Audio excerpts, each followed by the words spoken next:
Thank you, Gurudas sir. I would now request Shri Mahesh Zagre sir to address everyone. Thank you, Shalvi, and good morning to you all. Padma Shri Professor Malik and all the dignitaries and esteemed participants around the table. I am the only non-technical person here around. I am Babu. I was a Babu, now no more. And I do not have any technical background about the subject that you are going to talk. And the subject that I have been developing for last, I think, 2 years now. 2 years, yeah, that's all. I have come here to not to deliberate on the technicalities of the today's topic, but little background and insights into what could be done and why it is needed to be done. So two things I would specifically mention. Of course, at the macro level, and as Professor Nulkar has said about this, that we are energy-starved country, basically. And if we take it as that we are, I always say, when I was in the service, I used to say that we are the energy slave country, because most of the energy sources we are importing. So many people do not like this word slave, India to be called slave again. But yes, we are energy slave, but we have not understood the potential of this country in terms of how we can be really masters of our own energy resources. And as Professor Nulkar said, that we have immense resources, unlike the resources, fossil fuel resources, which are not going to be there sooner.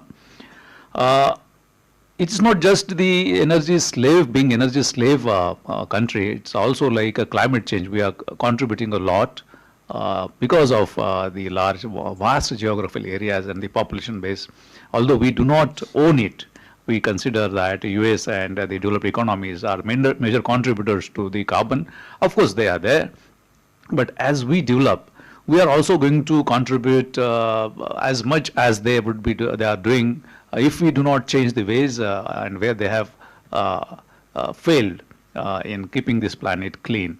So these are the two things that we need to keep in forefront while developing any policies for the government or the society. If we come to why smart microgrids, I consider that since we have considered these two problems like energy slavery and the climatological changes, and if you want to address them, then there could be many solutions, many schemes, many policies coming from the government, state government, central government, and of course the local bodies and the society at large. My personal belief throughout has been if there is a humongous problem, then if that problem is broken into pieces, like fragmented, then you can get better solutions. Rather than addressing the problem at large, we have to fragment that. We have to bring it down to the last fragment so that we can provide the solutions. And smart microgrid is one such solution for both these aspects of the energy shortage and the climatological change. Smart grid, when I was Director General of MEDA, I had two things about this, and the smart grid we started that time talking about this, it was in 2005. But probably we were not so much talking about smart grids. The word has started in Europe and North American continent, but was not mainstreamed as yet that time. Probably today we are considering this as one of the solutions for addressing the energy solution, energy shortages, and of course the climatological changes. Now, while doing that, RE is going to be the main component. And as Professor Malik has taken up this issue about how to access all the renewable energy potentials in PMR and showcase it to the country that if it can be done in one geographical area, this can be replicated all over the country. And he has come out with a wonderful report. He had submitted, his team has submitted the report to the Environment Minister, and it was well taken. Probably everybody is aware of it. Now, this probably this is one such aspect that this is like implementation of that report. In reality, while doing that, we need to conceptualize some of the issues that what are the issues that can arise while implementing these smart grid microgrids. First, we must find out what are the opportunities available for and whether it is really necessary. Now, smart microgrids Do you really need that? I mean, we will be deliberating that. Do we really need smart? Or if the grids are there, they are serving the people and serving for so many years now. If grids are serving, the energy grids or power grids are serving, then do we really need that?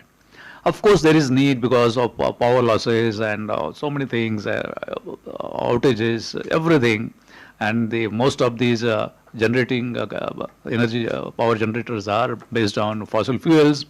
We have those problems about the major grids, although we cannot wish them away. The major power grids, we really cannot wish them away. But then while accepting their existence, we need to, as I said earlier, that how can we fragment the problem that is there, and this fragmentation at the last mile comes to the level of smart microgrids.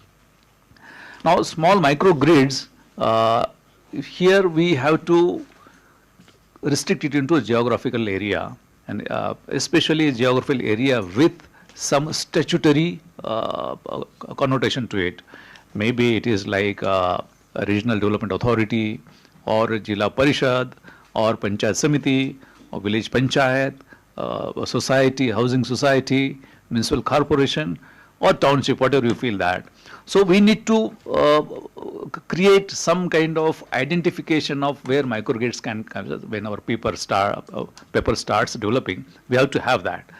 And we may also propose it to the government that how we can incorporate into the government policies about what could be the sizes of microgrids, starting from say village and going upwards to the regional development authority like PMRDA, which is about 7,500 square kilometers. Of course, if they have not increased it further, Vivek would be authority to tell about it. But it can go to that, and then probably we can basically give statutory status to microgrids in like a regulatory format. Second, then there could be mapping of all renewable resources, whatever the renewable resources are available, and then we can create a map of that renewable resources in that geographical area. That is the baseline. It could be a program of 1 year, 2 years, 3 years, 4 years down the line, that all the resources could be harnessed 100%. That should be the objective, to harness all the resources in that microgrid, and then to create microgrid. That is like infrastructure then for this. So develop a network of infrastructure. That could be the third stage. Then comes the how it can talk to the grid itself. There are issues then. DISCOM representative will tell, because when it comes to the like interconnection between the renewable energy connection to the grid, there are many issues, and I have experienced those issues when I was at DG MEDA. There's a lot of conflict there arising, of course, rightly so, because they have their own ways of looking at it, profitability and maintenance, and so many things are there. But there has to be some meeting point that how microgrids can economically interconnect it with the grids without affecting their existence. So this is one issue, and that issue needs real deliberations, because some economics comes into the play. In fact, I would suggest, and in fact I had recommended that time in 2005-06, that there could be some subsidy element coming from the government for this, and MEDA was willing to start some scheme for financing the interconnections between grid and microgrids. So this is one aspect that this group needs to deliberate upon. This is one thing. Third is about when it comes to the development of microgrids, there has to be ownership of the local community in the form of village panchayat or panchayat samiti, as I suggested earlier, or micro. They have to be like part of it, as a local self-government bodies. They have to own it, not just the units or authorities or the private entrepreneur who's going to run this, or the organizations who are going to run, but the local self-government authorities or some authorities functioning in that area have to have ownership, so that the ownership of the public also becomes imperative in that. Of course, the microgrids cannot be complete without the energy conservation measures. The microgrids alone will be meaningless unless we inculcate or we introduce the 100% opportunities for energy conservation. There's a lot of energy wastages. I do not want to give you the figures here because figures are always disputed or debated upon, but a lot of energy wastage is there. Maybe it is during wheeling or whatever, or even in the house also, like if you do auditing of one flat and if you find out the wastages, energy wastages, power wastages there, then probably the energy need could be brought down to as much as 60, 50, 40%, whatever is the level that is there. So to that extent, you do not need to generate then. So this microgrid should incorporate the concept of energy conservation seamlessly. The project has to have this as an integral part. Then comes the education of the consumers. No, see, the microgrid, they should be told to them that the microgrids probably in the initial phases may cost a little more, or should not be.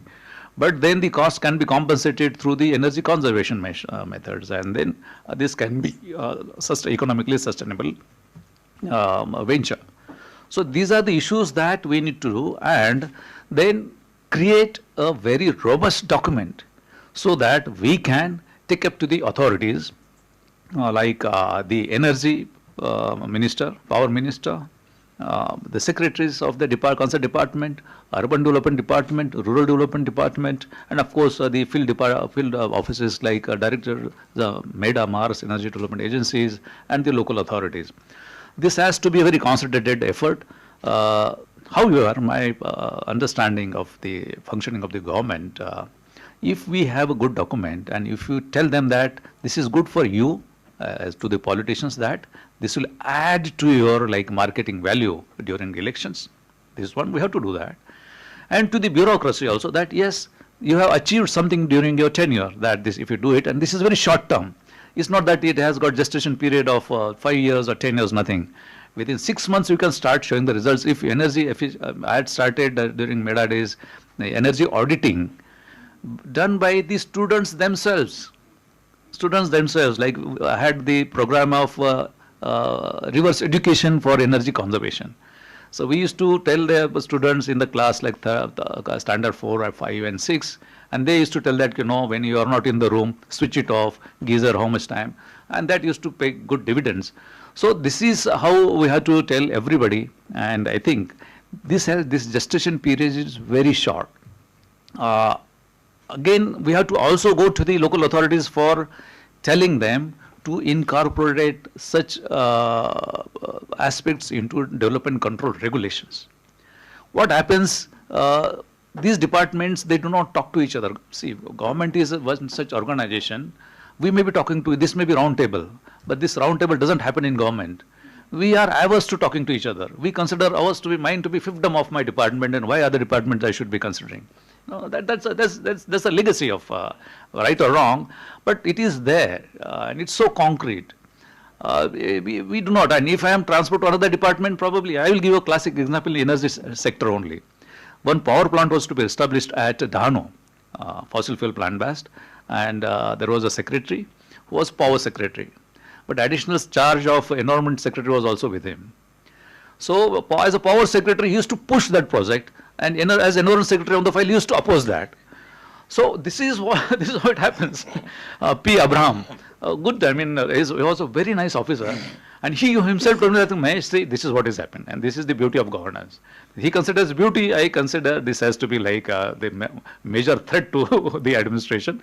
But this is how it happens. So we have to consider this also, that we need to make them talk to each other.